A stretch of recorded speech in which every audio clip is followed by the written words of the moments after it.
Adibatla municipality పరిధిలో స్వచ్ఛ ఆదిపట్ల కార్యక్రమంలో భాగంగా ఆదిపట్లలో పర్యటించిన మున్సిపాలిటీ చైర్మన్ మర్రి నిరంజన్ రెడ్డి ఈ సందర్భంగా మాట్లాడుతూ పరిసరాల పరిశుభ్రత అభివృద్ధి సంక్షేమ ధ్యేయంగా వార్డులలో వివిధ శాఖల అధికారులతో కలిసి గడప గడపకు తిరుగుతూ ప్రజలకు ఉన్న సమస్యలను తెలుసుకుని వాటిని పరిష్కరించేందుకు కావలసిన అభివృద్ధి సంక్షేమ పథకాల గురించి వివరిస్తూ అర్హులైన ప్రతి ఒక్కరికి పథకాలు వర్తింప చేస్తామని అన్నారు. ఆదిపట్ల బస్టాప్ పరిసర ప్రాంతాలలో కొన్ని సంవత్సరాల నుండి పేరుకుపోయిన చెత్తను శుభ్రపరిచి అనంతరం గ్రామంలోని ఆదిపట్ల శ్మశాన వాటికకు నిధులు కేటాయించారు.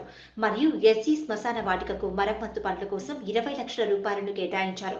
ముఖ్యంగా పరిసరాల పరిశుభ్రత చాలా ముఖ్యమని తెలిపారు. ప్రజల సౌకర్యార్థం వీధి దీపాలు, త్రాగునీరు, డ్రైనేజ్ వ్యవస్థను కావలసిన చోట తక్షణమే ఏర్పాటు చేస్తామని తెలిపారు. వర్షాకాలం ప్రారంభమైంది కాబట్టి డ్రైనేజీ చెత్తా చెదారం ఉన్న చోట వాటిని వెంటనే తొలగిస్తామని మర్రి నిరంజన్ రెడ్డి తెలిపారు. ఈ కార్యక్రమంలో కాప్షన్ సభ్యులు పల్లె గోపాల్ గౌడ్, కమిషనర్ బాలకృష్ణ, డిఈ శిల్ప, కౌన్సిలర్లు, గ్రామ పెద్దలు, నాయకులు సాంబయ్య, భూపతి రాజు, పాండురంగారెడ్డి, సాయిబాబా గౌడ్, రజనీకాంత్ గౌడ్, నరసింహ, వెంకటయ్య, కృష్ణ మరియు పెద్ద ఎత్తున గ్రామ యువకులు, మున్సిపాలిటీ సిబ్బంది తదితరులు ఈ కార్యక్రమంలో పాల్గొన్నారు.